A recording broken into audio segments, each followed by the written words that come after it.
গাজা যুদ্ধ অবসানে আবারও আলোচনা টেবিলে বসতে যাচ্ছে হামাস ও ইসরায়েল। আলোচনা মধ্যস্থতাকারী দেশগুলোর প্রতিনিধিরা এরই মধ্যে মিশরে পৌঁছেছেন। 2 দিনের এই আলোচনায় যুক্তরাষ্ট্রের বিশেষ দূত অংশ নেবেন। তবে এর মধ্যেও গাজায় অব্যাহত রয়েছে ইসরায়েলি হামলা। এতে নিহত হয়েছে আরও অন্তত 70 ফিলিস্তিনি। এদিকে ইসরায়েলি পতাকায় চুমু খেতে বাধ্য করা হয়েছে সুইডিশ অধিকার কর্মী গ্রেটা থুনবার্গকে। ইমতিয়াজ আহমেদের রিপোর্ট। মার্কিন প্রেসিডেন্ট ডোনাল্ড ট্রাম্পের গাজায় বোমা হামলা বন্ধের আহ্বানের পরেও উপত্যকাটিতে থেমে নেই ইসরায়েলি হামলা। এর মধ্যেই গাজায় প্রায় 2 বছর ধরে চলা ইসরায়েলি আগ্রাসন অবসানে নতুন করে আলোচনা করবে ফিলিস্তিনের স্বাধীনতাকামী সংগঠন হামাস ও ইসরায়েল। মিশরের রাষ্ট্রীয় সংবাদ মাধ্যম বলছে, সোমবার রাজধানী কায়রোতে অনুষ্ঠিত হবে এই পরোক্ষ আলোচনা। হোয়াইট হাউস থেকে জানানো হয়, আলোচনার জন্য মার্কিন প্রেসিডেন্ট ডোনাল্ড ট্রাম্প তার মধ্যপ্রাচ্য বিষয়ক দূত স্টিভ উইটকফকে এরই মধ্যে মিশরে পাঠিয়েছেন।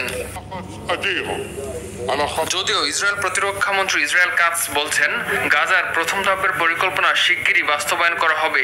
এতে পুরো প্রক্রিয়া শেষে হামাসকে নিরস্ত্র করা হবে, আর ইসরায়েলি সেনারা নির্দিষ্ট এলাকায় তাদের অবস্থান বজায় রাখবে। গাজায় বন্দী ইসরায়েলি জিম্মিদের আগামী কয়েকদিনের মধ্যেই মুক্ত করে আনা সম্ভব হবে বলে আশা প্রকাশ করেছেন ইসরায়েল প্রধানমন্ত্রী Benjamin Netanyahu.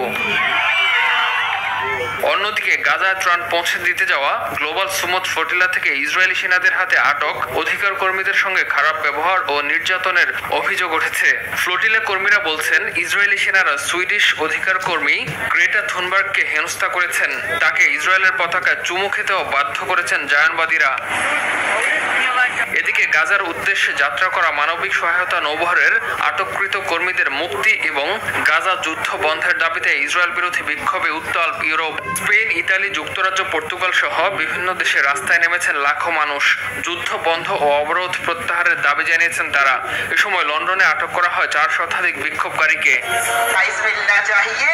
Imtiaz Ahmed, RTV।